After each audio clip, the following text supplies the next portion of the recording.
రాజీవ్ గారి ఫ్యామిలీ నిజాంపేట నుంచి ఈ విధంగా ప్రశ్న అడుగుతున్నారండి.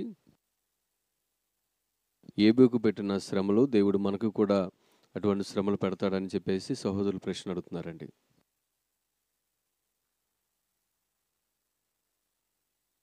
సహజంగా బాగా గుర్తుపెట్టుకోవాల్సింది, యోబు చాలా నీతిమంతుడుగాను భక్తిపరుడుగాను ఉన్నత స్థాయికి చేరుకున్నాడు. ఆయన ఆత్మీయతలో భక్తిలో దేవునికి బాగా దగ్గరయ్యాడు. దేవుని కాపుదల అతను కలిగి ఉన్నాడు. అతని దేవుడు బహుగా ఆశీర్వదించాడు. ఆశీర్వాదంతో అంటే ఆ దేశంలోనే, ఆ ఊజు దేశం, ఆ ప్రాంతంలోనే గొప్పవాడయ్యాడు. ఇప్పుడు అతనికి ఒక టెస్ట్ అనేది ఉండాలి కదా, టెస్ట్ అనేది వచ్చింది. అంతే తప్ప విశ్వాసులందరినీ దేవుడు టెస్ట్ చేస్తూ భయపడుతూ ఉంటాడు. నో, బైబిల్ చెప్తుంది యాకోబు పత్రిక 1:12, 13, 14 వచనాల్లో, కీడు విషయమై దేవుడు ఎవరిని శోధించడు. కీడు విషయమై దేవుడు ఎవరిని అనండి ఒకసారి, కీడు విషయమై దేవుడు ఎవరిని శోధించడు. అంటే దేవుడు అందరినీ శోధించాలని అనుకోవట్లేదు, దేవుడు ఎవరిని శోధించాలని అనుకోవట్లా. అయితే కొన్ని మార్లు శోధనలు ఎదురవుతాయి. సాధారణంగా మనుషులు కలిగే శోధనలు వస్తాయి. ఒకసారి ఆ వచనం చూద్దాం. 1 కొరింథీ పత్రిక 10వ అధ్యాయం 13వ వచనం చదివినట్లయితే, ఇక్కడ యాకోబు 1:12, 13, 14 వచనాల్లో ఉంది. అలాగే 1 కొరింథీ 10వ అధ్యాయం 13వ వచనం కూడా చూద్దాం. సాధారణముగా మనుషులకు కలుగు శోధన తప్ప మరి ఏదియూ మీకు సంభవింపలేదు. దేవుడు నమ్మదగినవాడు, మీరు సహింపగలిగినంతకంటే ఎక్కువగా ఆయన మిమ్మును శోధింపబడనీయడు. అంతేకాదు, సహింపగలుగుటకు ఆయన శోధనతో కూడా తప్పించుకొను మార్గమును కలుగజేయును. శోధనతో కూడా తప్పించుకునే మార్గమును కలుగు చేస్తాంట. మీరు విన్నారా? ఈ వచనాన్ని చూద్దాం. సాధారణంగా మనుషులకు కలుగు శోధన తప్ప మరి ఏది మీకు సంభవింపలేదు. దేవుడు నమ్మదగినవాడు, మీరు సహింపగలిగినంతకంటే ఎక్కువగా ఆయన మిమ్మను శోధింపబడనీయడు. Praise the lord.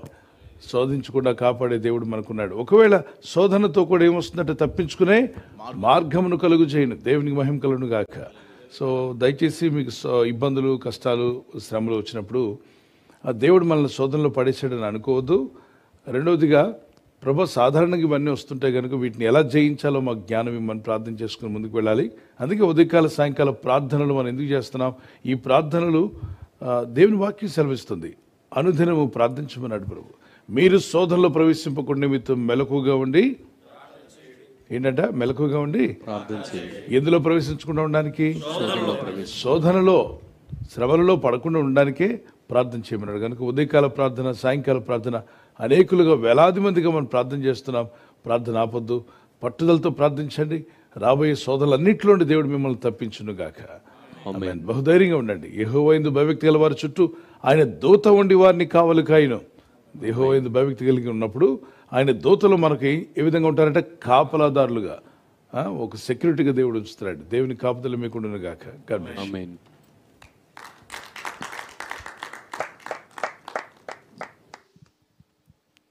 Thank you faster గారు. తర్వాత ప్రశ్న కోటి గారి ఫ్యామిలీ కావలి నుండి ప్రశ్న అడుగుతున్నారు.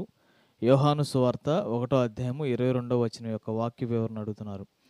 నీవు ప్రవక్తవా అని అడుగగా కానని ఉత్తరం ఇచ్చాను. కాబట్టి వారు నీవెవరవు, మమ్మను పంపిన వారికి మేము ఉత్తరం ఇవ్వవలెను కనుక నిన్ను గూర్చి నీవేమి చెప్పుకొనుచున్నావని అతన్ని అడిగిరి అని ఉంది కదా. ఈ వాక్యం ఒక వివరణ అడుగుతున్నారండి.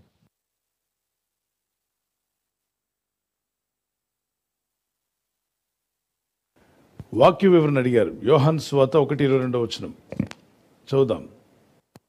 నీవు ఆ ప్రవక్తవా అని అడుగగా కానని ఉత్తరమిచ్చెను. కాబట్టి వారు నీవెవరవు, మమ్మను పంపిన వారికి మేము ఉత్తరం ఇయ్యవలెను గనుక నిన్ను గూర్చి నీవేమి చెప్పుకొనుచున్నావని అతనిని అడిగిరి. ఎవరిని అడిగారు? అక్కడి నుండి చదువుదాం. 19వ వచనం నుండి పెట్టండి. నీవెవడవని అడుగుటకు యూదులు యెరూషలేము నుండి యాజకులను, లేవీయులను యోహాను నొద్దకు పంపినప్పుడు అతడిచ్చిన సాక్ష్యం ఇదే. అతడు ఎరుగననక ఒప్పుకొనెను, క్రీస్తును కానని ఒప్పుకొనెను. ఎవరిని అడిగారు? 19వ వచనంలో ఎవరంట అడిగింది? యూదులు, యెరూషలేము నుండి యాజకులు, లేవీయులు. వినండి, యాజకులు ఎవరు, లేవీయులు ఎవరు? వీళ్ళందరూ కూడా పాత నిబంధన కాలంలో ప్రత్యక్ష గుడారం దగ్గర సేవలు చేసేవారు. ప్రధాన యాజకుడు, యాజకులు, లేవీయులు. వీళ్ళందరికీ డౌట్ వచ్చింది, ఈయన ఎందుకు బాప్తిస్మం ఇస్తున్నాడు, ఈయన ఎవరు? లేఖనాల్లో రాయబడింది కదా, యేసుక్రీస్తు ప్రభు వారి కంటే ముందుగా ఒకరిని నేను పంపిస్తానన్నాడు ప్రభు. ఏలియా ఆత్మ కలిగినటువంటి ఒక వ్యక్తిని పంపిస్తాడు. అంటే ఫోర్టెల్లర్ ఆఫ్ జీసస్ క్రైస్ట్, యేసు ప్రభువారి కంటే ముందు జస్ట్ 6 months ముందుగా వస్తాడు ఈయన. వచ్చి ప్రజల హృదయాలను సిద్ధపరుస్తాడు. లూకాసు 1:14, 15, 16లో ఈయన గురించి రాయబడి ఉంటుంది. ఎలిజబెత్ జకరియాలకు దేవుడిచ్చాడు. ఇతను తండ్రుల హృదయాలు పిల్లల తట్టు, పిల్లల హృదయాలు తట్టు దేవుని వైపు తిప్పేలాగా చేస్తాడని.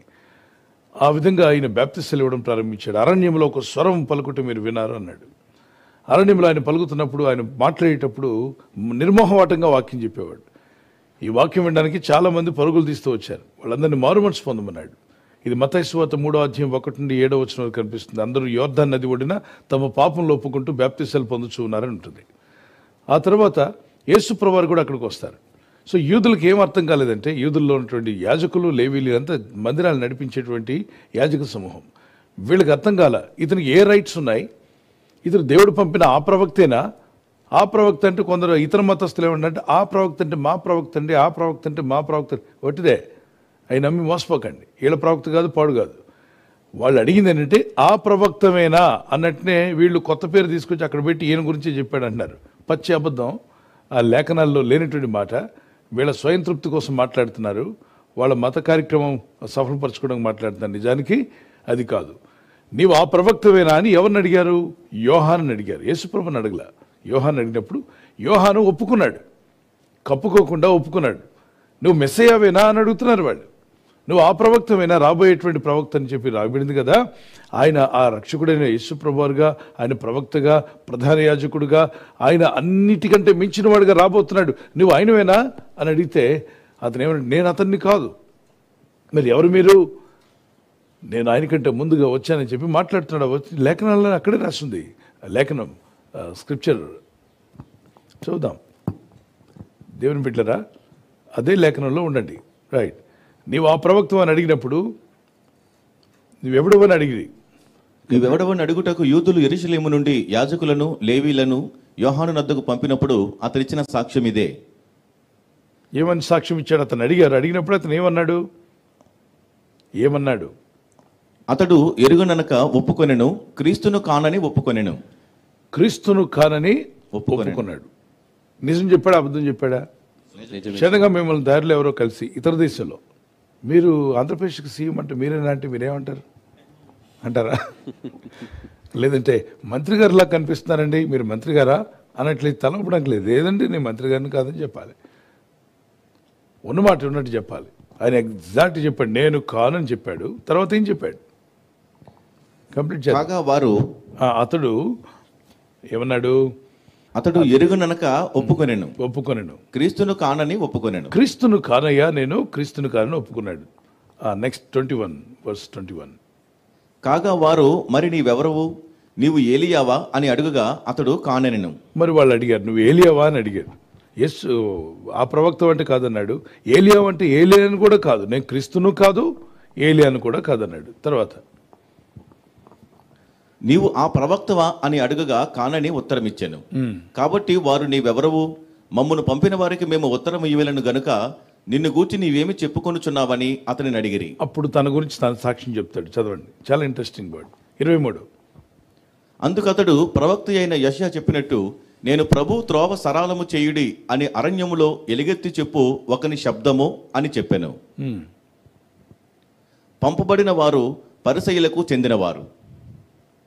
వారు, నీవు క్రీస్తువైనను ఏలియావైనను ఆ ప్రవక్తవైనను కాని ఎడల ఎందుకు బాప్తిస్మం ఇచ్చుచున్నావని అతనిని అడుగగా, యోహాను, నేను నీళ్లలో బాప్తిస్మం ఇచ్చుచున్నాను గాని నా వెనక వచ్చుచున్నవాడు మీ మధ్య ఉన్నాడు. రైట్. మీరు ఆయన నెరుగుదురు, ఆయన చెప్పుల వారును విప్పుటకైనను నేను యోగ్యుడను కానని వారితో చెప్పాను. ఆయన హెచ్చవలసి ఉన్నది, నేను తగ్గవలసి ఉన్నది అని చెప్తాడు. దేవునికి స్తోత్రం కలుగును గాక. ఇప్పుడు ఆ ప్రవక్త అంటే ఎవరు?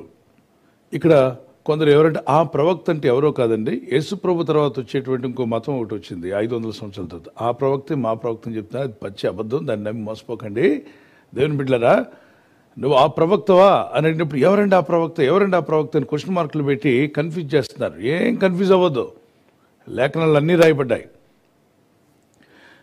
యేసు ప్రభు కంటే ముందు ఒక వ్యక్తి వస్తాడని ప్రవచనం చెప్పబడింది. అది మలాకీ గ్రంథం 4వ అధ్యాయంలో ఉంటుంది. అంటే ప్రభు కంటే ముందు వచ్చే వ్యక్తి. యోహాను తనకు ఇవ్వబడిన సేవ చేస్తున్నాడు అంతే, కానీ తన గురించిన లేఖన నెరవేర్పు అంతా కూడా బైబిల్లో జరిగిపోతూ వచ్చింది. యేసుప్రభుని అడుగుతారు, అవును ఏలియా ఆత్మ కలిగిన వాడు ఎవరు? యోహాను. కానీ యోహాను మాత్రమే ఏలియా అని అనట్లేదు. అంటే ఇద్దరు ఆత్మలు వేరే, కానీ ఇద్దరికి ఇచ్చినటువంటి ఆఫీస్ సేమ్, ఇద్దరికి ఇచ్చిన మినిస్ట్రీస్ సేమ్. ఏంటి ఆ మినిస్ట్రీస్ అంటే, ఆ రోజు ఏలియా అందరినీ వ్యర్థమైన బయలుదేవత వైపు అటువైపు వెళ్ళిపోతున్న జనాలను తిప్పి దేవుని వైపు తీసుకొచ్చాడు. ఈరోజు యేసుప్రభు కంటే ముందు వచ్చినటువంటి ఈ యోహాను 400 సంవత్సరాల పైన మధ్యలో అంధకారం ఉండిపోయింది. అంటే ప్రభు ఎవరితోనూ మాట్లాడలేదు. ప్రవక్తల కాలం తర్వాత క్రొత్త నిబంధనకు మధ్యలో కొన్ని సంవత్సరాల పాటు ప్రభు ఎవరితోనూ మాట్లాడలేదు. తర్వాత మాట్లాడడానికి ప్రవక్త అనేటువంటి యోహాను పంపించాడు. సో వీళ్ళకి ఇక్కడ కన్ఫ్యూజ్ అయ్యారు. ఆ ప్రవక్త ఎవరు? ఆయన ఇంకా రాలేదేమో అంటే ఈయనే వచ్చాడు. కానీ ఈయన ఏలియా అంటే నేను ఏలియాని కాదంటున్నాడు. ఓకే, మరి క్రీస్తు అంటే క్రీస్తుని కాదన్నాడు. తర్వాత మరి నువ్వు ఎవరివి అంటే, నేను ఒక అరణ్యములో కేక వేటుకు అంటే వాక్యం చెప్పుటకు నేను వచ్చాను, ప్రభు యొక్క స్వరమై ఉన్నాను అంటే ఆయనకంటే ముందుగా మార్గం సిద్ధపరచుకు దేవుడు నన్ను పంపించాడు, నాకు ఇచ్చిన పని నేను చేసుకుంటాన్నాడు. యోహాన్ గారు అద్భుతమైన మాట కూడా అంటారు, ఆయన హెచ్చవలసి ఉన్నది, నేను తగ్గవలసి ఉన్నది. నా వెనక వచ్చేవాడు నాకంటే శక్తిమంతుడు, ఆయన చెప్పులు వారు విప్పడానికి కూడా నేను అరుణుడు కాదని చెప్తాడు. ఎంత తగ్గించుకున్నాడండి, ఎంత యథార్థమైనటువంటి భక్తుడు. నువ్వే నా బ్రదర్ ఈ సంఘం అంతటికి కాపాడండి, ఎస్ అని చెప్పేవాళ్ళు ఎక్కువ ఉన్నారు. మీ పరిచయం అంతటికి మీరే నా బ్రదర్ లీడ్ చేస్తున్నట్టు ఎస్ అని చెప్పేవాళ్ళు ఉన్నారు. అసలు ఆ మినిస్ట్రీ మొత్తం మీ ద్వారా జరుగుతున్నట్టు ఎస్ అని చెప్పేవాళ్ళు ఉన్నారు. దేవుని బిడ్డలారా, మనం చేయని పనిని మనం క్లెయిమ్ చేసేవాళ్ళకి ఉండకూడదు. Don't try to grab the credits from others. ఇతరులు చేసిన కష్టాల్లో క్రెడిట్ కొట్టేయడానికి ప్రయత్నం చేయొద్దు. మనము ఇతరులు పడిన కష్టాన్ని గుర్తిద్దాం, ఎవరికి ఇవ్వాల్సిన గౌరవాన్ని వారికి ఇవ్వాలి. యోహాను యుద్ధ నుండి మనం అదే నేర్చుకోవాలి. సో ఇక్కడ యోహాను చెప్పింది అదే, నేను క్రీస్తును కాదు, నేను ఏలియాను కూడా కాదు, నేను క్రీస్తు కొరకు మార్గం సిద్ధపరచుటకు వచ్చిన వాడిని. Praise the Lord. వీళ్ళలో కొంతమంది ఆ ఒక్క మాట తీసుకొని వేరే ఒక రిలీజియన్కి సంబంధించిన వాళ్ళు ఆ ప్రవక్త మా ప్రవక్తే, ఆ ప్రవక్త మా ప్రవక్తే అని ఒకటే దరివేస్తున్నారు. ఒకటిదే నమ్మకండి. ఎందుకంటే వీళ్ళు చెప్పిన ప్రవక్తల్లో ఆ ప్రవక్త లక్షణాలు లేవు. ఒకతను అంటాడు పరిశుద్ధాత్మే ఆ ప్రవక్త అంటారు. అది ఎట్లా అవుతుంది? పరిశుద్ధ ఆత్మ వేరు, ప్రవక్త వేరు. ప్రవక్త అనేది ఆత్మచేత నడిపింపబడిన వాడు ప్రవక్త. ఆత్మచేత నడిపింపబడిన వాడు ప్రవక్త అయితే, పరిశుద్ధాత్ముడు ఆత్మస్వరూపి దేవుడైనటువంటి ప్రభు, తండ్రి దేవుడు, కుమారుడైన దేవుడు, పరిశుద్ధాత్ముడు. వీళ్ళు ఏమంటారంటే యేసు ప్రభు వారు వెళ్ళిపోయిన తర్వాత ఆదరణకర్తను పంపిస్తాన్నాడు, ఆయనేనండి మా ప్రవక్త అంటారు. వట్టి అబద్ధం. అసలు బ్లైండ్గా మాట్లాడుతున్నారు వాళ్ళు మోసం చేయడానికి. దేవుని పిల్లలారా, ఎంతో స్పష్టంగా బైబిల్లో రాస్తుంది, జాగ్రత్తగా మీరు గుర్తించి లేఖనాలు చదవాలి. పరిశుద్ధాత్మ ఎప్పుడు ప్రవక్త కాడు. పరిశుద్ధాత్ముడు ప్రవక్తలు నడిపించిన వాడు. ఆయన దేవుని ఆత్మస్వరు, ఆయన ఆత్మయ్య ఉన్నాడు, దేవుడు ఆత్మయ్య ఉన్నాడు అని రాయబడింది కనుక ఈజ్ గాడ్. సో ఎవరు కూడా పరిశుద్ధాత్మను ప్రవక్త రూపంలో పెట్టారు, మా ప్రవక్తేనండి, యేసుప్రభు వెళ్ళిన తర్వాత వచ్చిన ప్రవక్త ఈయనేనండి అని చెప్తూ మన చెవిలో కాలీఫ్లవర్ పెట్టడానికి ప్రయత్నం చేస్తారు. ఏ ఫ్లవర్ పెట్టించుకోకండి, మనం ఆత్మీయులము, మనకు దేవుని వాక్యం సరిపోతుందని వారు గట్టిగా దేవునికి స్తోత్రం చెల్లిద్దాం. Praise the Lord. హల్లెలూయా.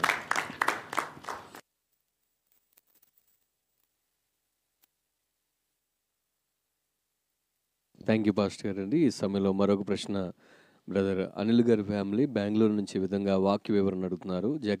జకరియా గ్రంథము 12వ అధ్యాయము 7వ వచన వాక్య వివరణ అడుగుతున్నారండి.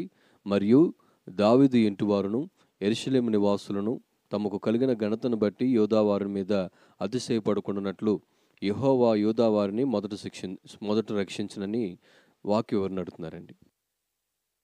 చదవండి.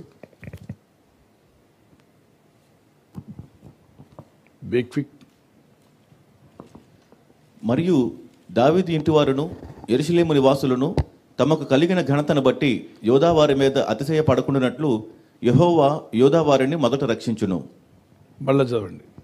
మరియు దావీదు ఇంటివారును యెరూషలేము నివాసులను తమకు కలిగిన ఘనతను బట్టి యోధావారి మీద అతిశయపడకుండానట్లు యెహోవా యోధావారిని మొదట రక్షించును. తర్వాత 8వ వచనం. ఆ కాలమున యెహోవా యెరూషలేము నివాసులకు సంరక్షకుడిగా నుండును. ఆ కాలమున వారిలో శక్తిహీనులు దావీదు వంటి వారుగాను, దావీదు సంతతి వారు దేవుని వంటి వారుగాను, జనుల దృష్టికి యెహోవా దూతల వంటి వారుగాను ఉందురు. జనుల దృష్టికి, దేవుని దృష్టికి కాదు కానీ జనుల దృష్టికి 12:8వ వచనంలో దావీదు సంతతి వారు దేవుని వంటి వారుగా ఉంటారంట. జనుల దృష్టికి యెహోవా దూతల వంటి వారుగా కనిపిస్తారంట. ఎందుకని? దావీదుకి దేవుడు వాగ్దానం చేశాడు, సౌలుకి ఇచ్చిన కృప శాశ్వతమైనది కాదు, మరి దావీదుకి ఇచ్చిన కృప శాశ్వతమైన కృపనిచ్చాడట. చెప్పండి, ఏ కృప ఇచ్చాడు? శాశ్వతమైన కృప. ఎవరికి? దావీదునకు శాశ్వతమైన కృపనిచ్చాడు. ఎక్కడ కనిపిస్తుంది ఇది? యెషయా గ్రంథము 55:1-5 వరకు దావీదునకు దేవుడు శాశ్వతమైన కృపనిచ్చాడు. మరి దావీదు వాగ్దానాలు పొందుకున్నాడు. దావీదు సంతానం నుండి క్రీస్తు వస్తానని చెప్పాడు. కాబట్టి ఖచ్చితంగా ఇశ్రాయేలీయులు అతిశయిస్తున్నారట. అంటే మిగిలిన గోత్రాల వారు ఊరికి అతిశయిస్తున్నారు. యూదా అనగా స్తుతి. ఈ స్తుతించే గోత్రంగా మనం ఉండాలి, దేవుని ఘనపరిచేవారుగా ఉండాలి. వీళ్ళు పైన ఇశ్రాయేలీయులు అతిశయిస్తుంటే, ఇశ్రాయేలీయులు వాళ్ళు కూడా యూదులే, మీరు అతిశయించకుండా యూదా వారిని నేను కొంచెం ఒక మెట్టు పైన ఉంచుతాను అన్నాడు. సో యూదా గోత్రపు సింహము అని యేసుప్రభు వారికి రాయబడింది. 8వ అధ్యాయంలో కనిపిస్తుంది. ప్రకటన గ్రంథం 8వ అధ్యాయం 1-2 ఆయన యూదా గోత్రపు సింహము అనండి ఒకసారి. సో యూదా గోత్రపు సింహం అంటే ఎవరు? మీరు కాదు, నేను కాదు. ఎవరు? యేసుప్రభు వారు. సో ఈరోజు యేసుక్రీస్తు ప్రభువారిని మనం వెంబడిస్తున్నాం. ఆయన ఆ సంతతిలో నుండి రావాలని నిర్ణయించబడింది కాబట్టి ఆయన హెచ్చించబడ్డాడు.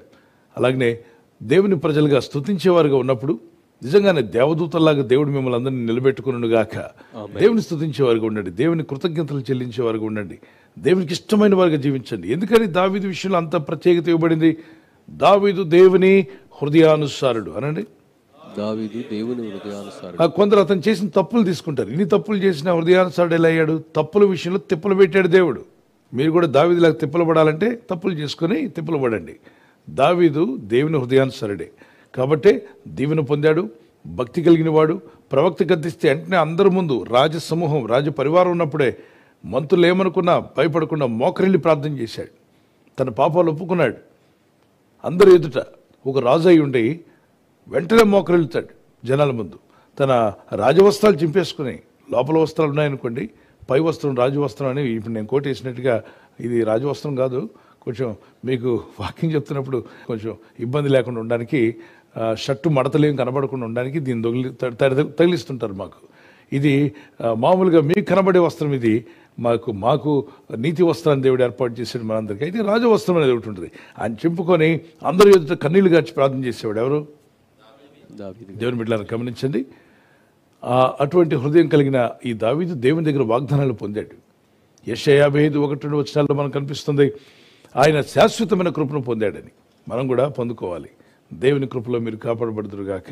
ఆమేన్.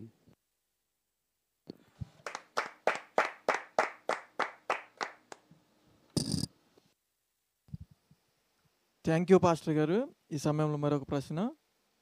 ప్రసాద్ గారి ఫ్యామిలీ హైదరాబాద్ నుంచి ఇలా అడుగుతున్నారండి. ఆత్మీయంగా లేకపోతే మన పట్ల ఉన్న దేవుని ప్రణాళిక మారుతుందా అని ఇలా క్వశ్చన్ అడుగుతున్నారు పాస్టర్ గారు.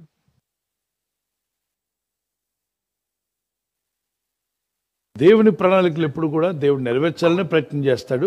ఆయనకి మనం విధేయులై ఉన్నట్లయితే ఖచ్చితంగా ఆయన ప్రణాళిక నెరవేర్చబడుతుంది. బైబిల్లో చూడండి, ప్రవక్తల విషయంలో దేవుడు గొప్ప ప్రణాళికతోనే వారిని నడిపించాడు. అయితే కొందరు జారిపోయారు మధ్యలో. గెహాజీ అనుకుందాం. ఏలియా పట్ల ఒక ప్రణాళిక ఉంది. ప్రభు ఆయన కొనుక్కోవాలనుకున్నాడు. గిల్గాల్ నుండి బెతేలుకు, బెతేల్ నుండి ఎరికోకు, ఎరికో నుండి యోర్దాను దాటి వెళ్ళే విధంగా దేవుడు చెప్పిన ప్రతి స్థలానికి ఆయన వెళ్ళాడు. ఎక్కడికి అక్కడ బిగుసుకుపోలేదు, అక్కడ ఉండిపోలేదు. దేవుని నడిపింపును ఫాలో అయ్యాడు. కాబట్టి అతను కొనుక్కోవాలనుకున్న దేవుడు యోర్దాను దాటిన వెంటనే తీసుకెళ్ళాడు. మరి ఎలీషా విషయంలో కూడా రెండంతల ఆత్మ అభిషేకం కావాలని ఆశపడ్డాడు. ఆశపడిన సేవకుడికి దేవుడు ఇచ్చాడు. కానీ అతను మరణ పరిణయంతము, ఆయన మరణించి నిద్రించేంత వరకు దేవుని మార్గంలో ఉన్నాడు. కొన్ని ఇబ్బందులు వచ్చినా, కొన్ని శోధనలు వచ్చినా, మరణకరమైన రోగమైన అటాక్ అయినా కూడా దేవుని చిత్తం జరుగుతూనే ఉంది ఆయన జీవితంలో. ఆ తర్వాత ఆయన ఈ లోకాన్ని విడిచి వెళ్ళినా, ఆయన చనిపోయిన 6 నెలలకి ఆయన సమాధులు ఎవరో తవ్వి ఇంకో శవాన్ని పడేస్తుండగా ఆ ఎముక గుచ్చుకుని పోయినవాడి ప్రాణం తిరిగి వచ్చింది. ఆ వృద్ధుడు లేచి కూర్చున్నాడు.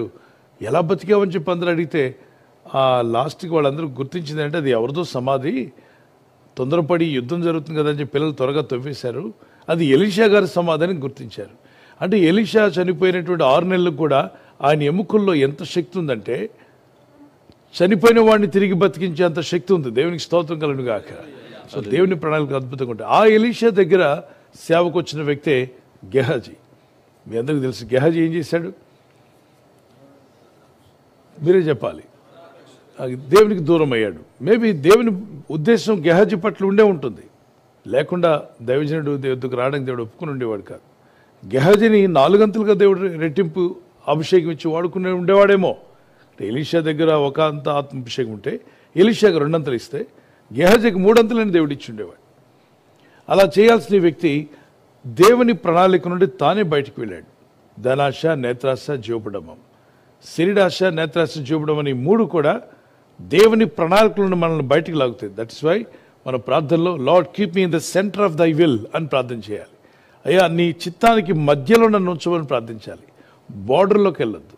చాలామంది బిడ్డలు తెలుసో తెలియకో దేవుని చిత్తంలో ఉండకుండా దేవుని చిత్తానికి కూడా ఒక బార్డర్ ఉందంట, ఆ బార్డర్లోకి వెళ్ళిపోతారు. అందులోనే శాంసన్ పట్ల పుట్టక ముందే ఆ తల్లిదండ్రులకి దేవుడు చెప్పాడు, మీరు ఒక కుమారుని కనబోతున్నారు, అతను న్యాయాధిపతిగా ఇజ్రాయెల్ నడిపిస్తాడు, అతను నాజీరు చేయబడిన వాడిగా ఉండాలి, మంగళ కత్తి అతని తల మీదకి రాకూడదు, అతను నాజీరు చేయబడిన వాడై ప్రత్యేకించబడి ఉంటాడు. గ్రేట్ ప్లాన్ ఆఫ్ గాడ్, గొప్ప ప్రణాళిక. కానీ ఈ ప్రణాళిక దేవుని ప్రణాళిక, దేవుని చిత్తంలో అతను సెంటర్లో ఉండకుండా బార్డర్కి వెళ్ళాడు. దేవుని చిత్తం అనేటువంటి సెంటర్లో ఉండాలి. God centred family, Christ centred family, word centred life మనం కలిగి ఉండాలి. వాక్యమును కలిగి జీవించడానికి ప్రయత్నం చేయాలి. మన ప్రయత్నం అంతవరకు ప్రార్థన, మిగిలినవన్నీ దేవుడే చూసుకుంటాడు.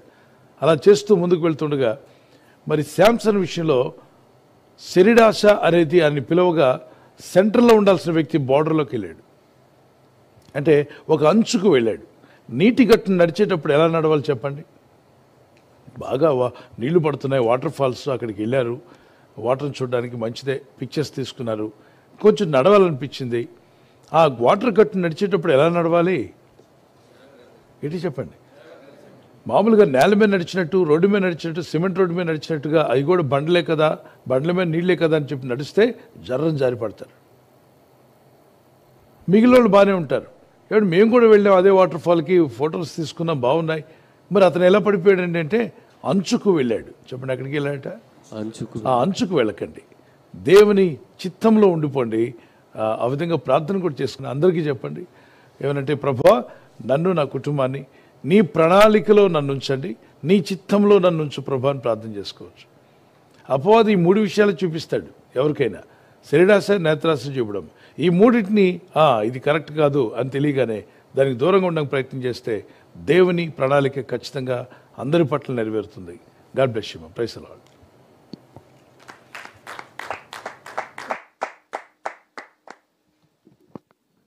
థ్యాంక్ యూ పాస్టర్ గారు. ఈ సమయంలో మరొక ప్రశ్న సహోదరులు సురేష్ గారి ఫ్యామిలీ గుంటూరు నుంచి ఈ విధంగా ప్రశ్న అడుగుతున్నారండి. బేదలైన వారికి మనం సహాయం చేయవచ్చా అని ప్రశ్న అడుగుతున్నారండి. ప్రభు ఒక మాట అన్నారు, బేదలు ఎల్లప్పుడూ మీతో ఉంటారు అన్నాడు. కాబట్టి భూమి మీద ఉన్నప్పుడు బేదలు ఉండడం అనేది కామనే, బేదలు ఖచ్చితంగా ఉంటారు. ఇందులో ఒక మాఫియా కూడా ఉందని విన్నాను. ఏంటి, అడుక్కునే వాళ్ళు వెనక ఒక మాఫియా ఉందని. అన్ని దేశాల్లో కాదు, కొన్ని దేశాల్లో, మన దేశంలో కూడా పట్టణాలు, పెద్ద పెద్ద పట్టణాల్లో ఒక మాఫియా ఉందంట. వాళ్ళు కొంతమందిని పట్టుకొని నువ్వు వెళ్ళి అడుక్కొని ఇంత తీసుకురావాలి, వీళ్ళ కంట్రోల్లో ఉంటారు వాళ్ళు. ఆ చిన్న బిడ్డని ఆమె ఎత్తుకుని ఉంటే ఆ బిడ్డ కాదు, ఆమె బిడ్డ కాదట, ఈమెకి ఆ బిడ్డని అప్పగించి వెళ్తారు. కొందరు గాయాలు చేసినట్టుగా కట్లు కట్టి ఒక రాబడి కింద దాన్ని సంపాదిస్తూ అదొక బిజినెస్ కింద చేసుకున్నారు. That's a very sad story. అలా ఉండడానికి లేదు, అది వాక్య విరుద్ధం. వాళ్ళు కూడా ఆ పని చేయకూడదు, అది వారికి దీవెన కాదు. వాళ్ళు అడుగుతున్నారు, అడిగిన వానికి కాదనొద్దని బైబిల్ చెప్తుంది. మీరు మంచి ప్రశ్న అడిగారు, it's a practical question. God said, మరి whoever ask don't deny them. ఎవరిని అడిగితే వారు కాదనొద్దు, కానీ అడిగినంత ఇవ్వమని చెప్పలా. చెప్పండి, ఎంత ఇమ్మన్నాడు? అడిగినంత ఇమ్మన్నాడా? ఇమ్మలేదు. నేను రైల్వే స్టేషన్లో కానీ మరి మార్గంలో ప్రయాణం చేస్తున్నప్పుడు ఇంతకుముందు నేను ఇచ్చేవాడిని. తర్వాత ఈ మాటలన్నీ విన్న తర్వాత నిజమే, వాళ్ళని సోమరితనానికి మనం ఎంకరేజ్ చేస్తున్నామా?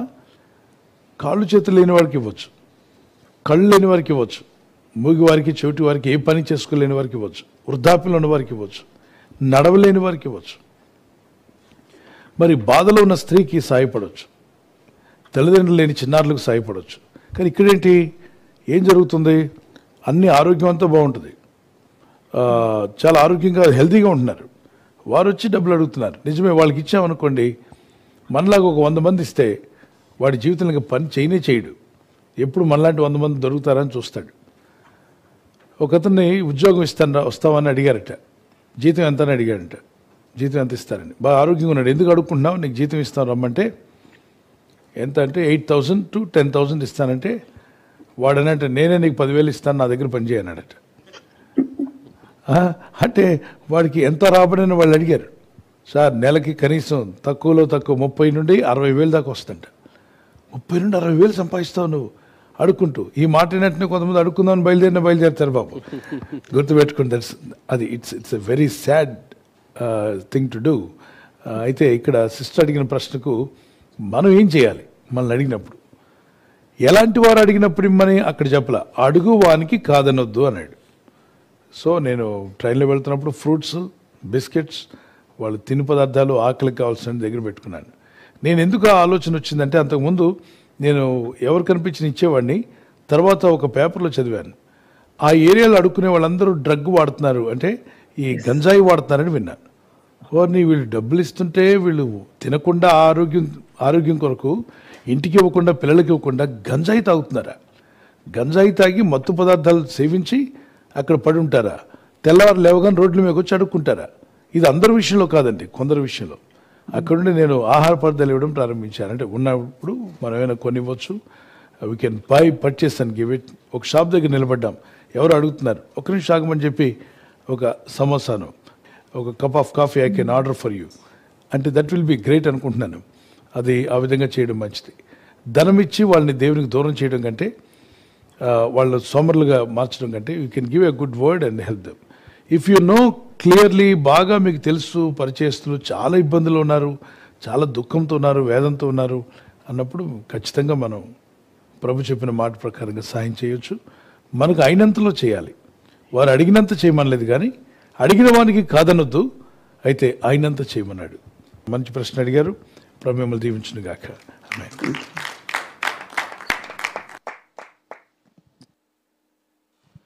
థ్యాంక్ యూ పాస్టర్ గారు. తర్వాత ప్రశ్న సన్నీ గారి ఫ్యామిలీ కాకినాడ నుండి ప్రశ్న అడుగుతున్నారు. దేవుణ్ణి నమ్మిన వారికి అన్నీ ఉన్నాయి, నమ్మని వారికి కూడా అన్నీ ఉన్నాయి, ఇంకా దేవుణ్ణి నమ్మటం ఎందుకు అని ప్రశ్న అడుగుతున్నారండి.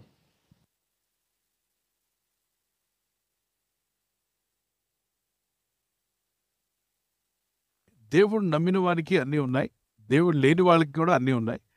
మరి దేవుడు నమ్మని వాళ్ళకి అన్నీ ఉన్నప్పుడు ఎందుకు దేవుడిని నమ్మాలి అని వింతైన ప్రశ్న. చాలామంది ఇలా కంపారిజన్ చేసుకుంటారు, వాళ్ళకి సత్యం తెలియట్లే. అన్నీ ఉన్న ధనవంతుడు ఎక్కడికి వెళ్ళాడు? లూకాసు వార్త 16వ అధ్యాయం చదవమనండి నాన్న. Luke chapter 16 verse 19 to 28. ధనవంతుడు ఒకడుండెను, అతడు ఊదా రంగు బట్టలు సన్నపు నార వస్త్రములను ధరించుకొని ప్రతిదినము బహుగా సుఖపడుచుండెను. సుఖపడుతున్నాడు, క్లబ్బులు పబ్బులకు తిరుగుతున్నాడు, మందులు తాగుతున్నాడు, బాగా మందు తాగుతున్నాడు. సన్నపు నార వస్త్రం అంటే అద్భుతమైన, ఆ రోజుల్లో ఖరీదైన వస్త్రాలు అవి. మరి ఊదా రంగు బట్టలు అంటే రకరకాల రంగులు కలిగినటువంటి మరి ఆ రోజుల్లో ఎంత గౌరవప్రదంగా అనుకుంటారో అటువంటి డ్రెస్సులు వేసుకునేవాడు. అంటే బట్టలు పిచ్చేవాడు, రోజుకో డ్రెస్ ఉంటే కానీ బయటికి వెళ్ళడు. అలాగనే సుఖం కొరకు తన జీవితాన్ని అంకితం చేసుకున్నాడు. ఏ డ్రింక్ తాగితే ఇంకెంత బాగుంటుంది, ఎక్కడ తిరగాలి, ఎవరితో తిరగాలి, ఇలా ఇష్టానుసారంగా బతికేవాడు. ఓకే, అన్నీ ఉన్నాయి. ఏం జరిగిందో చూద్దాం. లాజరు అని ఒక దరిద్రుడు కూడా ఉన్నాడు. అదే ఊరిలో లాజరు అని దరిద్రుడు ఉన్నాడు. అతని దగ్గర ఏమీ లేవు, కురుపులతో నిండివాడు. ధనవంతుని ఇంట వాకిట పడి ఉండడు. కురుపులు ఉన్నాయి, ఆయనకి రోగాలతో ఉన్నాడు. ధనవంతుని ఇంటి ముందు పడి ఉన్నాడు.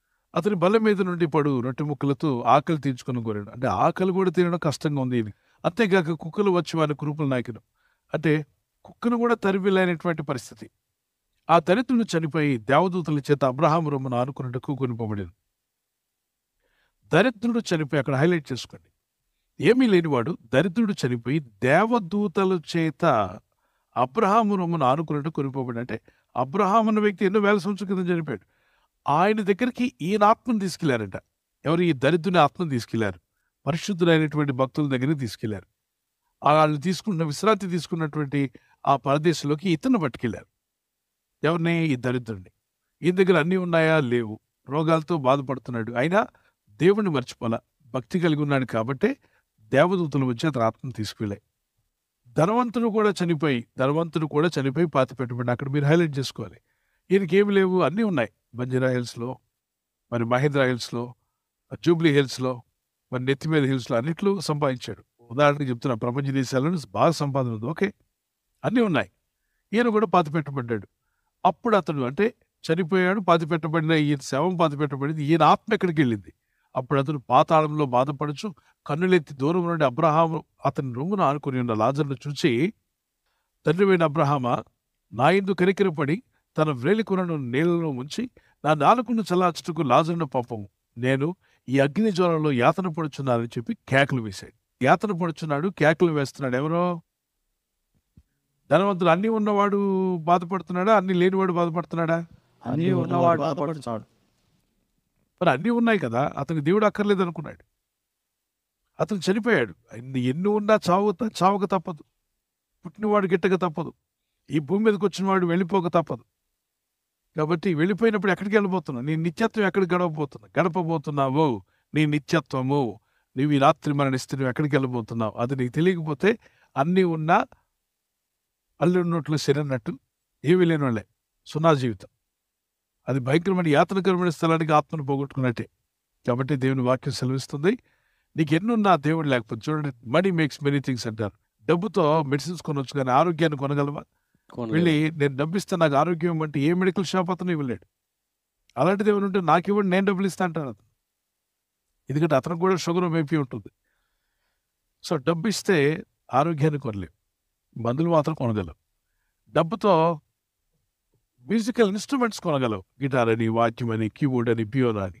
కానీ పియానో ఇవన్నీ కొనొచ్చు, కానీ వాయించగలవా?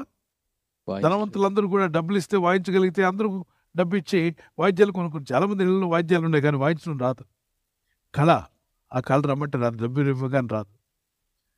డబ్బుతో నీవు పుస్తకాలు కొనొచ్చు, చాలా పుస్తకాలు కొని అద్భుతమైన లైబ్రరీ పెట్టుకోవచ్చు, డబ్బు ఉంది కాబట్టి. కానీ పుస్తకాల్లో ఉన్న జ్ఞానం నీకు వస్తుందా? రాదు. నువ్వు చదవాలి, కూర్చొని టైం పెట్టి చదవాలి. ఇలా చెప్పుకుంటూ వెళ్తే చాలా విషయాలు ఉన్నాయి. భక్తి కలిగినటువంటి ఒక భక్తి దేవునితో కనెక్షన్ ఉన్నవాడు మేలు పొందాడు. అన్నీ ఉండి దేవునితో కనెక్షన్ లేనివాడు పాతాళంలో యాతన పడుచున్నాడు. ఇంకా మీరు ఆ కింద వచ్చిన చదివితే అద్భుతమైన వివరణ ఉంటుంది. నాకు అవకాశం లేకపోతే నా అన్నదమ్ములైన పైన ఉన్నారు, వాళ్ళు కూడా నాలా బతుకుతున్నారు, వాళ్ళు ఈ పాతాళానికి రాకుండా, ఈ అగ్ని యాతనకరమైన స్థలానికి రాకుండా వాళ్ళని రక్షించడానికి ఎవరినైనా ఈ చనిపోయినాన్ని పంపించండి. అతను వెళ్ళి చెప్పాలి, మీ అన్నయ్య బాధపడుతున్నాడు, మీరు పైన దినం చేసుకొని వస్తున్నారు, చిన్న దినం పెద్ద దినం అంటున్నారు, యాట్లకు వస్తారు, అవి కాదు, మీ అన్న ఆల్రెడీ ఏడుస్తున్నాడు, ఆ దినం అయిపోతుంది, స్టార్ట్ అయిపోయింది దానికి దినం, మీరు ఆయనలాగా పాతాళానికి వెళ్ళకుండా ఆయన రిక్వెస్ట్ చేస్తున్నాడు, మీరు అంటే మారుపడిచి పొందండి, ఆస్తిపాస్తులు చూసుకుని, ధనగంతలు చూసుకుని విరవెక్కండి, మీరు మారుపడిచి పొంది రక్షణ పొందుకోండి, దేవుణ్ణి కలిగి ఉండండి, యేసుక్రీస్తు రక్షణను అంగీకరించండి చెప్పమని బతిమలాడుతున్నాడు. ఈరోజు చనిపోయిన ధనవంతులు ఎంతోమంది వాళ్ళ పిల్లల కొరకు ఏమని ఏడుస్తారో తెలుసా? ఏమున్నా లేకపోయినా ముందు రక్షణ పొందుకోండి నాన్న, చనిపోయి యాతనకరమైన స్థలానికి రావద్దు, ముందు మీరు రక్షణ పొందండి దయచేసి. మీకు మార్కులు రావాలని వాళ్ళు అనుకోవట్లే, గొప్ప గొప్ప ఇళ్ళు కట్టాలని వాళ్ళు అనుకోవట్లే. ముందు నా వాడికి, నా కుమారుడికి రక్షణ రావాలి, నా కూతురికి రక్షణ రావాలి, నా బంధువులు రక్షించబడాలి, నా శత్రువులు కూడా యాతనకరమైన స్థలానికి రాకూడదని బాధపడుతున్నారు. నీకు అందరూ అంతటా రక్షణ పొందుకోండి. అందుకే నీకు దేవుడు కావాలి, అందుకే రక్షకుడు కావాలి. నేడే రక్షణ దినం. యేసయ్యా నా హృదయంలోకి రమ్మని పిలువు, నీ ఆత్మ రక్షిస్తాడు. God bless you.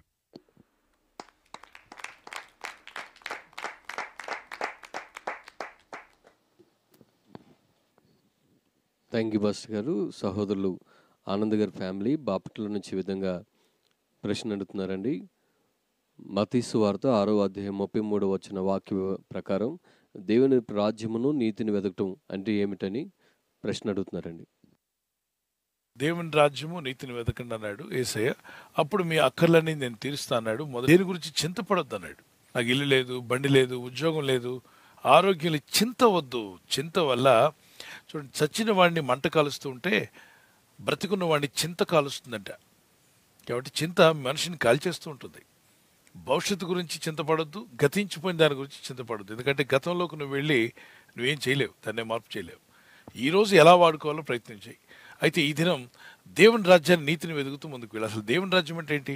Roma 14:17 Romans chapter 14:17 ఏమంటాడంటే, దేవుని రాజ్యం అనగా నీతి సమాధానం పరిశుద్ధాత్మ యందలి ఆనందమై ఉంది. నీతియు సమాధానము పరిశుద్ధాత్మ యందలి ఆనందం. అంటే నీతి అనగా దేవుని వాక్యము, దేవుని వాక్యం నేర్చుకోవడం, దేవుని వాక్యానికి లోబడ్డం, దేవుని వాక్యానుసారంగా ప్రార్థన చేయడం. అబ్రహాము దేవుని నమ్మిన కనుక అది అతనికి నీతిగా ఎంచబడింది. యాకోబు పత్రిక 2:21. ఓకే, తర్వాత నీ సమాధానము, దేవునితో సమాధానపడు, నీ చుట్టూ ఉన్న వాళ్ళతో సమాధానపడు. పరిశుద్ధాత్మలో ఆనందం. ఈ లోకంలో పేకాట్లు ఆనందించేవాళ్ళు, క్లబ్బుల్లో, పబ్బుల్లో హగ్గులని, పగ్గులని, రకరకాల పాపక్రియలు ఈ లోకంలో చాలా ఉన్నాయి. కుటుంబ వ్యవస్థ విదిన్ ద మ్యారేజ్ ఫ్రేమ్లో ఉండకుండా అపవిత్రమైన జీవితాలు జీవిస్తున్న వాళ్ళు ఎంతోమంది ఈ లోకంలో ఉన్నారు. క్రమం లేకుండా జీవిస్తున్న వాళ్ళు. వాటిలో ఆనందిస్తున్నా అంటున్నారు. సిగరెట్ తాగేవాడు సిగరెట్లో ఆనందం ఉందంటున్నాడు, నిజానికి అది కాదు. మందు తాగేవాడు ఆనందం ఉందంటున్నాడు, నిజం కాదు. అది టెంపరీ, అది నిజమైనది కాదు. డ్రగ్స్ వాడేవాడు అందులో ఆనందం ఉందంటున్నాడు, నిజం కాదు అది. కానీ మన ఆనందము పరిశుద్ధాత్మలో ఉండాలి. సృష్టికర్త, అసలు ఆనందాన్ని చేసిన వాడు ఆయనే. కాబట్టి పరిశుద్ధాత్మలో ఆనందించండి. నీతి సమాధానము వెంబడించండి, వెదకండి. దేవుని వాక్యానికి ఎలా లోబడాలి, దేవుని చిత్తును ఎలా చేయాలి, తండ్రికి బిడ్డగా నేను జీవించండి. ఇప్పుడు మీ కుమారుడు మీరు చెప్పినట్టుగా చేస్తే మీరు వాడికి భోజనము, ఆహారము, వస్త్రాలు అన్నీ ఇవ్వట్లేదా? ఇస్తున్నారు. అలా కాకుండా మీరు చెప్పినట్టు చేయకుండా నా ఇష్టం వచ్చినట్టు నేను బాధపడుతాను చెప్పి ఎక్కడికో వెళ్ళి కూర్చొని ఏడుస్తూ నాకు మార్కులు రావట్లేదు, నా భవిష్యత్తు ఏమైపోతుందో అని చెప్పి ఏడుస్తూ కూర్చున్నాడు అనుకోండి, మీకు ఏమనిపిస్తుంది? నేను చెప్పినట్టుగా నువ్వు స్కూల్కి వెళ్ళు, కాలేజీకి వెళ్ళి నేను చెప్పినట్టుగా చదువు. నీకు కావాల్సిన నేను ఏర్పాటు చేస్తాను కదా. రేపు కూర ఎవరు వండుతారు, నాకు అన్నం ఎవరు పెడతారు అని ఏడుస్తున్నాడు అనుకోండి, కర్ర పట్టుకుని రండి ఎవరు మీరు. రేపటి కూర ఏం వండాలో, అన్నం ఏం వండాలో అమ్మ నేను చూసుకుంటాం. నీ పనేంటి, నీకు ఇచ్చిన పని చేసుకో. అలాగే పరలోకమందు తండ్రి అయిన దేవుడు అంటున్నాడు, ఎందుకు అలా చింతపడుతూ ఏడుస్తూ ఉంటావు? నీకు ఇచ్చిన పని దేవుని మీద విశ్వాసం ఉంచు, ప్రార్థన చేయి. నీకు ఏదైనా భారం ఉంటే దేవుని మీద మోపు, నీ చింత అవతాయని మీద మోపు. 1 పేతురు 5:7 ఫిలిప్పీ పత్రిక 4:4 నుండి 7 వరకు. సో మీ చింత అవతాయని మీద మోపండి, మీ పనులు భారం ఆయన మీద మోపండి. సామెత 16:3 ఉద్యోగమో, వ్యాపారమో, వీసానో, అక్కమానో, పతాకానో ఏదో కావాలి, బిడ్డలకు ఆరోగ్యం కావాలి, భర్త ఇల్లు విడిచి తిరుగుతున్నాడు, అతను మనసు మారి ఇంటికి రావాలి. మరి ఒంటరిగా ఉన్నావు, తల్లి లేకుండా ఉన్నావు, తండ్రి లేకుండా ఉన్నావు, నీకు తల్లిగా తండ్రిగా ప్రభు ఉంటానని వాగ్దానం చేశాడు. నువ్వు విడవబడిన వ్యక్తిగా ఉంటే విధవరాలకు నేను నీకు తోడై ఉంటా అన్నాడు. తండ్రి లేని బిడ్డలకు తండ్రిగా ఉండి నేను వారిని కాపాడుతానని చెప్పాడు. వాగ్దానాలు పట్టుకుని ప్రార్థన చేయి, ధైర్యంగా ఉండు, దేవుని ముందుకు సాగు, దేవుని సువార్తను ఇతరులకు అందించు. అదే టైంలో మీకు ఇచ్చిన పని ఏందో అది చేస్తూ వెళ్ళండి. ఇప్పుడు మీ బాబుకు మీరు చెప్పిన పని చేస్తే వాడికి భోజనం పెట్టరా, వస్త్రాలు కొనివ్వరా, వాడికి కావాల్సిన ఏర్పాటు చేయరా? మీరు వాడి గురించి మీరు చింతించరు, వాడికి ఏం కావాలో. అలాగనే దేవుని చిత్తం మనం ఎప్పుడైతే చేస్తూ ఉంటామో మన గురించి దేవుడు చింతిస్తున్నాడు. మన అక్కర్లన్నీ టైం ప్రకారంగా ప్రభు దయచేస్తాడు. Praise the Lord. God bless you. Sure. Thank you pastor గారు. ఈ సమయంలో మరొక ప్రశ్న. ఉషా గారి ఫ్యామిలీ మదనపల్లి నుంచి ఇలా అడుగుతున్నారండి. పరిశుద్ధాత్మను ఏ విధంగా పొందుకోవాలని ప్రశ్న అడుగుతున్నారు పాస్టర్ గారు. పరిశుద్ధాత్మను ఏ విధంగా పొందుకోవాలి, పరిశుద్ధాత్మను ఏ విధంగా పొందుకోవాలంటున్నారు. పరిశుద్ధాత్మ లేకుండా యేసుక్రీస్తు నా ప్రభు అని అంగీకరించి రక్షణలోకి రావడమే కష్టం. సో మీరు రక్షించబడ్డారు, యేసునందు విశ్వాసం ఉంచారు, అలాగే ప్రభు అయిన యేసునందు నమ్మిక ఉంచారంటే పరిశుద్ధాత్మ మీలో ఉండబట్టే. పరిశుద్ధాత్మ సహాయం లేకుండా ఎవడును యేసు ప్రభు అని ఒప్పుకోవడం అసాధ్యమని బైబిల్లో రాయబడింది. పరిశుద్ధాత్మ సహాయం లేకుండా అంటే యేసు ప్రభుని మీరు ఒప్పుకున్నారంటే ఖచ్చితంగా పరిశుద్ధాత్మ దేవుని నడిపింపు ఉండబట్టే. పరిశుద్ధాత్మ వలన తప్ప ఎవడును యేసు ప్రభు అని చెప్పలేడని నేను మీకు తెలియజేస్తున్నాను. బాగా గుర్తుపెట్టుకున్నారు కదా. ఇప్పుడు ఈ వచనం ప్రకారంగా యేసు నా రక్షకుడు అని పిలవడానికి కూడా, నా ప్రభువా నన్ను రక్షించు అని చెప్పడానికి, నా పాపాలని ఒప్పుకోవడానికి, యేసే నా రక్షకుడిని అంగీకరించి బాప్తిసం కావాలని అడగడానికి కూడా ఆత్మ నడిపింపు కావాలి. ఓకే, ఆత్మ లేదు, మీకు ఆత్మ లేదు, మీకు ఆత్మ లేదని చెప్పే వాళ్ళందరికీ చెప్పండి, ఆత్మ లేకుండా నేను ప్రభు ఎద్దుకు రాలేదు. అయితే ఆత్మ వరము, భాష వరం అనేది వేరు, వరం వేరు, ఆత్మ కలిగి ఉండడం వేరు. సో వరము ఆత్మ, భాషా వరం, భాషలకు అర్థం చెప్పే వరము, మరి స్వస్థత వరము, అద్భుతములు చేయ వరం. ఇది అదే అధ్యాయం 12వ అధ్యాయం 8-9 వచనాల్లో ఒకే ఆత్మ వల్ల ఈ వరాలన్నీ ఇవ్వబడ్డాయి. ఓకే, భాషా వరం కావాలంటే అడగండి, పొందుకోండి, దేవుని దగ్గర అడగండి. అంతేగాని భాషలు రాలేదంటే మీలో పరిశుద్ధాత్మ లేదని అనొద్దు. ఆత్మ లేకుండా వారు ప్రభు యుద్ధకు వచ్చి ఉంటారు, వారు దేవుని యుద్ధగా రక్షకుడిగా యేసుక్రీస్తుని అంగీకరించి ఉంటారు. అయితే ఇక్కడ ఇంకా డీప్గా కనెక్ట్ అవ్వడానికి ప్రార్థించండి, స్తుతించండి, పరిశుద్ధాత్మ నింపుదల కోసం అడగండి. ఆ నింపుదల మీ జీవితాలను బలపరుస్తుంది. వాటర్ బాటిల్లో ఏదో కొద్దిగా నీరు ఉండడం వేరు, అది నింపబడి ఉండడం వేరు కదా. నా గిన్నె నిండి పొంగి పొర్లుచున్నది అన్నట్టుగా నన్ను నింపు ప్రభావాన్ని ప్రార్థన చేసుకోండి. మీరు ఆత్మచేత నింపబడే రోజు వచ్చింది గాక. ఆమేన్.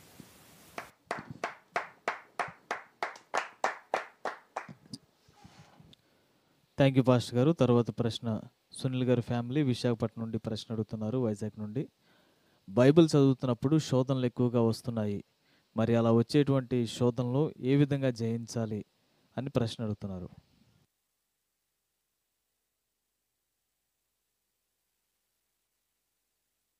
బైబిల్ చదువుతున్నప్పుడు శోధనలు ఎక్కువగా వస్తున్నాయి, అలా వచ్చే శోధనలను జయించడం ఎలా? నానా ఇది భ్రమ. బైబిల్ చదివితే శోధనలు ఎక్కువ వస్తున్నాయి అనేది మన భ్రమ. గుర్తుపెట్టుకోండి, భ్రమపడకండి. సాధారణంగా మనుషుల్లో వచ్చే శోధనలు తప్ప మనుషునికి దేవుని పిల్లలకి ఎక్కువ ఏమి రాలేదని బైబిల్లో ప్రభువే చెప్పాడు. దేవుని పరిశుద్ధాత్ముడు ఏమంటున్నాడు? 1 కొరింథీ 10:13 వచనం చదవండి. 1 కొరింథీ చాప్టర్ 10:13. 10:13 వచనంలో సాధారణముగా మనుషులందరూ కలిగేటువంటి, అంటే సాధారణంగా అన్నప్పుడు ఇప్పుడు భూమి మీద చాలా మంది మనుషులు ఉంటారు కదా, సాధారణంగా మనుషులందరూ ఎదుర్కొనే శోధనలే మనకు వచ్చాయంట. చూడండి అక్కడ 10:13 వచనం. సాధారణముగా మనుషులకు కలుగు శోధన తప్ప, అంటే యేసు ప్రభువుని నమ్మినందుకు ఎక్కువ శోధనలు వచ్చేస్తాయి, ఎక్కువ సాతాను వెంటబడతాడు. ఇదంతా కొంతమంది అది ఒక పని కట్టుకొని తెలివి తక్కువ మాటలు మాట్లాడుతున్నారు. ఈ తెలివి తక్కువ మాటలు మాట్లాడే మాటలు ఎలా వింటున్నారో నాకు అర్థం కాదు. వాక్యం చదవండి, అందుకే బైబిల్ బాగా చదవండి.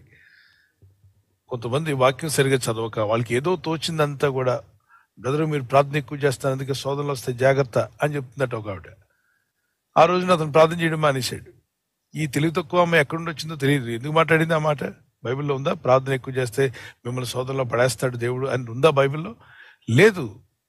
ఆమె ఎప్పుడు నుండి చర్చికి వెళ్తుంది, ఎవరు బాగా ప్రార్థన చేస్తున్నా వాళ్ళ దగ్గరికి వెళ్ళి ఈ మాట చెవులో ఉదేసి వెళ్ళిపోతుంది. ఈ సాతాన్ ఏజెంట్లో పనిచేస్తుంది ఇవిడ. అరే ప్రార్థించమని దేవుడు చెప్తే, బ్రదరు ప్రార్థన ఎక్కువ చేస్తే శోధనలు ఎక్కువ వస్తాయని చెప్పి వాళ్ళని భయపెట్టేసి వెళ్ళిపోతుంది ఇవిడ. వయసులో పెద్దది కాబట్టి మరి భక్తురాలని అనుకొని వాళ్ళు ఏం చేస్తారంటే ఈమె చెప్పిన వాక్య విరుద్ధమైన మాటను కూడా నమ్మేస్తున్నారు. ఈమెకు అది బలహీనత, ఒక్కొక్కరిలో ఒక బలహీనతని, ఇంటింటికి వెళ్ళి ఏదో మాటలు మాట్లాడే బలహీనతలు కొంతమందికి, అవసరం లేని మాటలు. చూడండి అక్కడ ఏముంది? 1 కొరింథీ 10:13 వచ్చిన అందరూ చదవండి. బైబిల్ ఎక్కువ చదివితే శోధనలు వస్తాయా, ప్రార్థనలు ఎక్కువ చేస్తే శోధనలు వస్తాయా అనే వారందరికీ ఒకే సమాధానం. చదవండి. సాధారణముగా మనుషులకు కలుగు శోధన తప్ప మరి ఏది మీకు సంభవింపలేదు. దేవుడు నమ్మదగిన సాధారణముగా మనుషులకు కలుగు శోధన తప్ప మరి ఏది మీకు సంభవింపలేదో అంటే ఏంటి అర్థం? సాధారణంగా there hath no temptation taken you but such as is coming to man. మనుషులకి అందరికీ, అన్యులు కావచ్చు, హైందవులు కావచ్చు, ముస్లిమ్స్ కావచ్చు, సిక్ వాళ్ళు కావచ్చు, జైనులు కావచ్చు, మరి ఏ మతానికి చెందిన బౌద్ధులు కావచ్చు, ఈ భూమి మీద నాస్తికులు ఆస్తికులు ఎవరన్నా కావచ్చు, భూమి మీద బతికే మనుషుడికి సాధారణంగా వచ్చే శోధనలే వస్తాయి మీకు కూడా. అంటే ఏంటి అర్థం? సాధారణం అంటే ఏంటి? న్యాచురల్ గా ఇప్పుడు వర్షం పడితే అందరి ఇళ్ళ మీద పడినట్టు మీ ఇంటి మీద కూడా వర్షం పడుతుంది. సూర్య వెలుగు వస్తే అందరి ఇంటి మీద పడినట్టు వెలుగు మీ ఇంటి మీద కూడా పడుతుంది. అలాగనే తుఫాన్ వస్తే మీ ఇంటి మీద కూడా తుఫాన్ వస్తుంది. మరి ఒకవేళ మనం చూస్తున్నాం గాలి తుఫాన్లు కావచ్చు, వర్షాలు కావచ్చు, ఈ సాధారణంగా జరిగేటువంటివి ఇవి. ప్రార్థన చేస్తున్నప్పుడు శోధనలు ఎక్కువ వస్తున్నాయి, భ్రమపడకండి. ఎందుకు? అందరికి వచ్చిన, నీ వయసులో ఉన్న వాళ్ళందరికీ వస్తుంటాయి. ముసలి ముసలి వయసులో వచ్చేటువంటి శోధనలు వస్తాయి. అప్పుడు కోపాలు తాపాలు, నేను అడిగింది ఇవ్వలేదు, చిన్నప్పుడు అలిగినట్టుగా అలుగుతుంటారు. కొంతమంది చేదస్తంగా ఉంటారు, కొంతమంది ఏమో పట్టించుకోవట్లేదని బాధపడుతుంటారు, రకరకాలుగా ఉంటాయి. కొంతమంది అన్ని గ్రహిస్తుంటారు, అన్ని విషయాలు అర్థం చేసుకుంటారు. మరి చిన్నపిల్లలు చాక్లెట్ శోధన. చిన్నపిల్లలు పాస్టర్ గారి కొడుకు కానీ చాక్లెట్ శోధన ఉంటుంది. టాయ్స్, చాక్లెట్ తినకపోతే టాయ్స్ నాకు కావాలని ఆశపడతారు. మరి వాళ్ళకు కూడా పెన్స్ కావాలని ఆశపడతారు. వాళ్ళ ఫ్రెండ్ దగ్గర మంచి బుక్ ఉందంటే అలాంటి బుక్ తనకు కూడా కావాలని ఆశపడతారు. బాల్ బ్యాట్ ఉంటే అలాంటిది నాకు కావాలని ఆశపడతారు. అంతే. మరి యేసు ప్రభువు ప్రార్థన చేస్తున్నాడు కాబట్టి వీడు ప్రత్యేకంగా వాడిని బాధ పెట్టడానికి సాతాను వచ్చి కూర్చున్నాడు, ఇంటి పక్కనే తిరుగుతున్నాడు, నేను చూస్తున్నాను, మీ ఇంటి మీద నెత్తి మీద కూర్చున్నాడు. వాడి పని పాటలేదా? వాడు తిరుగుతుంటాడు తిరిగిపోతే. కానీ నీవు యేసు ప్రభు బిడ్డవి. వెలుగున్న దగ్గర చీకటి ఎలా ఉంటుంది? నువ్వు గద్దిస్తే అపవిత్రాత్మలు వెళ్ళిపోతాయన్నాడు యేసయ్య. దెయ్యాలను వెళ్ళగొట్టమన్నాడు. కాబట్టి నాన్న మీరు శోధనలు వస్తున్నాయంటే బైబిల్ బాగా చదువు, ప్రార్థన చేయి, దాన్ని జయించు. వీధిలో ఉన్నావు, నువ్వు చాలా బలహీనంగా పిరికివాడుగా ఉన్నావు అనుకో, నీ మీద రోజు ఒకడు బెదిరిస్తూ వస్తున్నాడు అనుకో, ఆ బెదిరించేవాడిని నువ్వు బెదిరించలేకపోతున్నావు. ఉదాహరణకు చెప్తున్నాను. అయితే రోజు నువ్వు ఎక్సర్సైజ్ చేసావు అనుకో, వాడికంటే కండలు తిరిగాయి అనుకో, నీకు నువ్వు కనబడితే వాడేం చేస్తాడు? పారిపోతాడు కదా. అలాగే ప్రార్థనలో కండలు పెంచుకోండి. అంటే విశ్వాసంలో, ప్రార్థనలో, భక్తిలో, పరిశుద్ధతలో, దేవుని కృపలో ఎదుగుతున్నప్పుడు అన్నీ పారిపోతాయి. యాకోబు పత్రిక 4:7 చదువుకున్నానా? 91 కీర్తన చదవండి, 16 చదవండి, మార్కు సువార్త. ఎవరన్నా వచ్చి ప్రార్థన ఎక్కువ చేస్తే, బైబిల్ ఎక్కువ చదివితే శోధనలు వస్తాయని చెప్తే ఎక్కడుంది రిఫరెన్స్ అని చూపించమనండి. ఓకే, శోధనలు సాధారణంగా వస్తాయి, అందరూ జయించినట్టు మీరు జయిస్తారు, దానికి వరి అవ్వద్దు అంటున్నాడు ప్రభు. మనం జయిస్తాం. మనం మొయ్యలేని భారాన్ని మన మీద మోపడు. నువ్వు మొయ్యలేని భారాన్ని మీద మోపేవాడు కాదు దేవుడు. ఉదాహరణకి మీ బాబుతో బకెట్ నీళ్ళు తెమ్మంటారా? 3 సంవత్సరాల బాబుతో చెప్పరు, ఎందుకంటే వాడు కప్పే ఎత్తలేడు. 3 సంవత్సరాల బాబు టీ కప్పే తీసుకురాలండి మీ దగ్గరికి. 3 బకెట్ నీళ్ళు, ఒక బకెట్ నీళ్ళు ఎత్తుకొని రారని నువ్వు అనవు కదా. అలాగే దేవుడు కూడా తను నమ్ముకున్న బిడ్డలకి ఎక్కువ భారం మోపడు. నువ్వు ఎంత మోయగలవో ఆయనకి తెలుసు. మోయగలిగినంత భారాన్ని ఇస్తాడు. ఖాళీ కప్పు తీసుకురామని చెప్తాం 3 సంవత్సరాల బాబుకి. ఎదిగిన తర్వాత బకెట్తో నీళ్ళు తెమ్మంటాం, ఎందుకంటే వాడికి కండరాలు బలపడ్డాయని మనకు తెలుసు. 1వ తరగతి చదివేవాడికి 10వ తరగతి ఎగ్జామ్ పేపర్ ఇచ్చి రాయి నువ్వు ప్రభుని నమ్మే బైబిల్ చదువుతున్నావు కాబట్టి రాయిరా అంటాడా? అండే. సో దేవుడు నీ కెపాసిటీకి కరెక్ట్ వస్తాయని, నీలో ఆ శక్తి ఉందని అర్థం. నీలో ఏదైనా శోధన వచ్చింది అనుకో, దాన్ని జయించగలవని దేవుడు నమ్మాడు కాబట్టి అది అనుమతించాడు. ఆ కెపాసిటీ, ఆ ఎబిలిటీ నీలో ఉంది, సామర్థ్యం. జయించో, యేసు నామములో జయించు, అంతే. God bless you.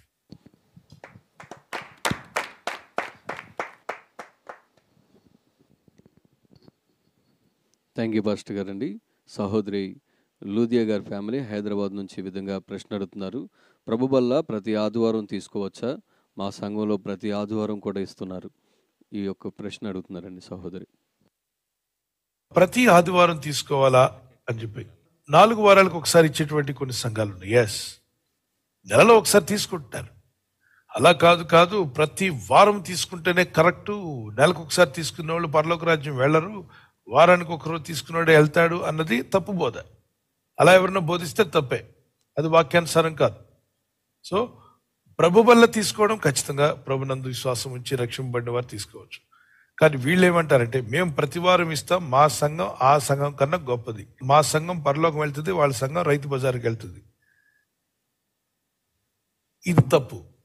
ఇలా అతిశయించే వాళ్ళు చాలా మంది ఉన్నారు. అసలైతే ఇంటింటా ప్రతిదినము వారు రొట్టె విరుచుచని ఉంది. మరి అయితే ప్రతిరోజు తీసుకుంటారా? లేదు కదా. మరి గురువారం కదా ప్రభురాత్రి భోజనం, ప్రభు ఆ రాత్రి ఇచ్చింది ఎప్పుడు? గురువారం రాత్రి ఇచ్చాడు. కొన్ని సంఘాలు గురువారమే మేము ఇస్తున్నాం, గురువారం రాత్రి తీసుకోవాలి, అది కరెక్ట్, ప్రభు ఇచ్చిన రోజు మేము ఇస్తాము అని చెప్పి వాళ్ళు ఇస్తున్నారు.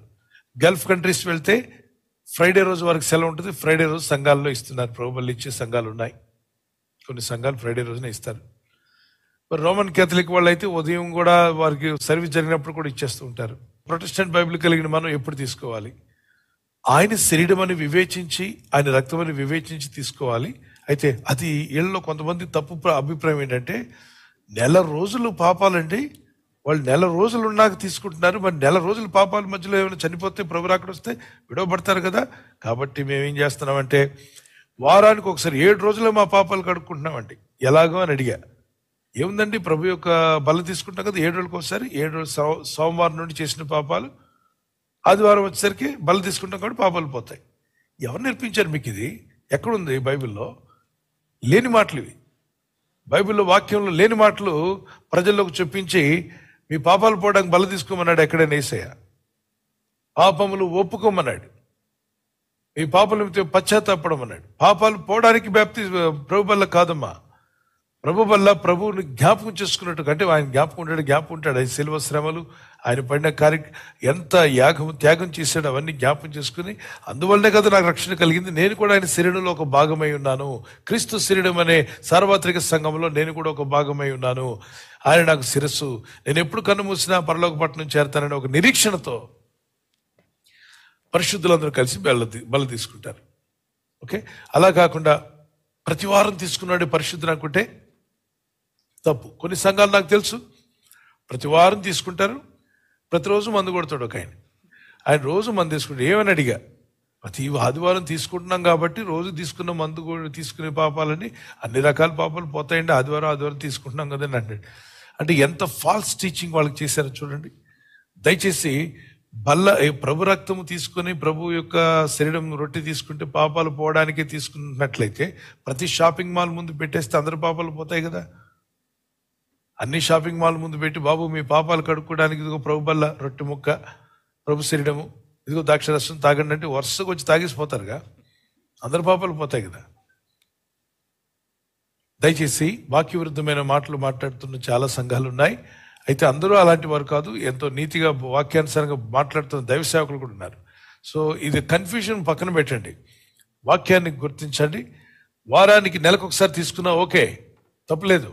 నేను దేవుడు తప్పు పట్టాడు, నువ్వు ఎందుకు తీసుకోలేదు ప్రతి వారం అని చెప్పి నేను అడిగి నేను బాధ పెట్టి నువ్వు నరకానికి పో అని అనేవాడు కాదు ఆయన.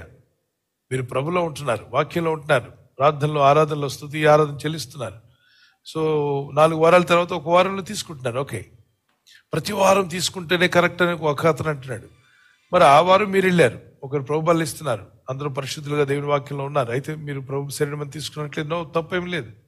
సో దీన్ని బట్టి ఎక్కువగా వాదోపోదాలు లేకుండా ప్రభుని జ్ఞాపకం చేసుకోండి. ఈ వచనం చదవండి మీరు, 1 Corinthians chapter 11 verse 23 to 31. God bless you. Praise the Lord.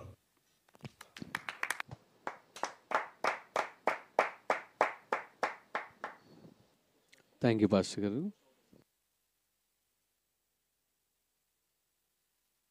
ఇంకా చాలామంది మీ ప్రశ్నలు అడగాలనుకున్నారు. కొన్ని అడిగిన వాటికి జవాబు రాకపోతే రేపు నేను అందిస్తాను. మీరు అడగాల్సిన ప్రశ్నలు మీరు అడగవచ్చు. ఫ్రైడే ప్రార్థన ఉంటుంది, Friday fasting prayer. Good Friday రోజు వరకు ఇక్కడ ప్రార్థనలు కంటిన్యూ అవుతాయి. సో ప్రతిరోజు ప్రతి ఫ్రైడే కూడా మీరు ప్రార్థన వాక్యంలో పాల్గొనే అవకాశం ఉంది. దైవజనరాలు శైలపాల్ గారు వాక్యం అందిస్తారు. 10 గంటల నుండి ఆ యొక్క వర్తమానాలు మీకు అందుబాటులో ఉంటాయి. మన పాస్టర్స్ ఉన్నారు మధ్యలో, ఒకసారి చెప్పలు కొడదాం. హాయ్ చెప్పండి ఒకసారి. Praise the lord. పాస్టర్స్ అందరికి వందనాలండి. యూట్యూబ్ లైవ్లో విదేశాల నుండి అనేక మంది ఉన్నారు, వారందరిని బట్టి కూడా దేవునికి స్తోత్రం చెల్లిద్దాం. ఒకసారి గట్టిగా చప్పట్లు కొడుతూ గాడ్ బ్లెస్ యూ. ప్రభు కృపలో మీరంతా వర్ధిల్లుదురుగాక. దేవుని సహాయం మీకు తోడే ఉండుగాక. దైవ సేవకులు ఒక ప్రార్థన చేస్తారు, దానికి ముందుగా ఆశీర్వాద ప్రార్థన. మరి విదేశాల్లో ఉన్న, విదేశాల నుండి పాల్గొంటున్నా, నేరుగా మన దేశం నుండి పాల్గొంటున్న దైవ సేవకులు, పెద్దలు, చిన్నలు అందరూ కూడా గుండె మీద చేపెట్టుకోండి. ఒక చేతిని ప్రభు అయిపోతుంది. సజీవుడైన మా ప్రభు, జీవం గల మా తండ్రి, నీ వాక్యంలో బలం ఉంది. ప్రతి ఉదయమున నీ కృపా వార్తను మాకు వినిపింపజేస్తున్నావు. నీ వాక్యములు విన్న మేము నూరంతలుగా ఫలించే కృప దయచేయండి, బలపరచండి, వర్ధిల్లి చేయండి. మీ నామాన్ని ఘనపరచుకునండి, ఆత్మీయంగా వర్ధిల్లి చేయండి, విశ్వాసంలో బలపరచండి. సేవకులను, సంఘాలను దీవించండి, విశ్వాసులను దీవించండి, ఆత్మీయులందరినీ బలపరిచి వర్ధిల్లి చేయండి. నీ నా మహిమాత్మే సమస్తాన్ని బలపరిచి మీ రాజ్య విస్తరణలో ప్రతి ఒక్కరిని సాధనాలుగా వాడుకుంటూ అంత్య దినాల్లో ప్రభు నీ రాకడకు సిద్ధపరచమని, ప్రతి రోగిని స్వస్థపరచు. 10th ఎగ్జామ్స్ రాస్తున్న బిడ్డలు, పబ్లిక్ ఎగ్జామ్స్ రాస్తుండగా, ఇంటర్మీడియట్ కానీ, డిగ్రీ కానీ, మరి ఏ ఎగ్జామ్స్ రాస్తున్నా, ఏ ఇంటర్వ్యూకి వెళ్తున్నా, నీ ప్రజలు చేస్తున్న ప్రయత్నం ఫలించునుగాక. రైతుకు బుద్ధి, జ్ఞానం బిడ్డలకు కలుగునుగాక. వారిలో పరీక్ష భయము, ఫియర్ ఆఫ్ ఎగ్జామ్స్ తొలగిపోనుగాక.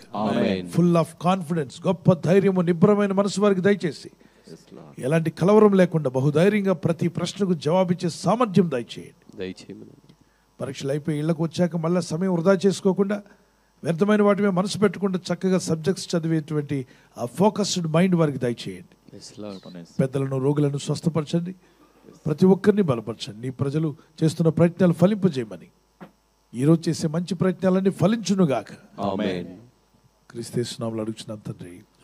మన తండ్రిని దేవుని యొక్క ప్రేమ, ప్రభువైన యేసుక్రీస్తు వారి యొక్క కృప, పరిశుద్ధాత్మ యొక్క సహాయము, సహకారము ఇప్పుడును ఎల్లప్పుడూ ప్రభు యొక్క రక్తంలో కడగబడిన పరిశుద్ధులందరికీ, వాక్యానికి విధేయులైన మీకును, విదేశాల నుండి మన దేశం నుండి ప్రతిరోజు మానక పాల్గొంటున్న ఆత్మీయులకు, ప్రార్థనా పనులకు, విజ్ఞాపనకర్తలకు, పరిశుద్ధులకు, దైవ సేవకులకు, అలాగే పాల్గొన్న పాస్టర్స్, అలాగే నూతనంగా ఈ యొక్క ప్రార్థనా స్థలంలోకి వచ్చినటువంటి వారికి 40 ఉదయాలు 40 రాత్రులు ప్రార్థనలో పాల్గొనడానికి సిద్ధపడిన మీ అందరికీ సదా తోడే నడిపించి బలపరిచి వర్ధిల్ల చేయునుగాక.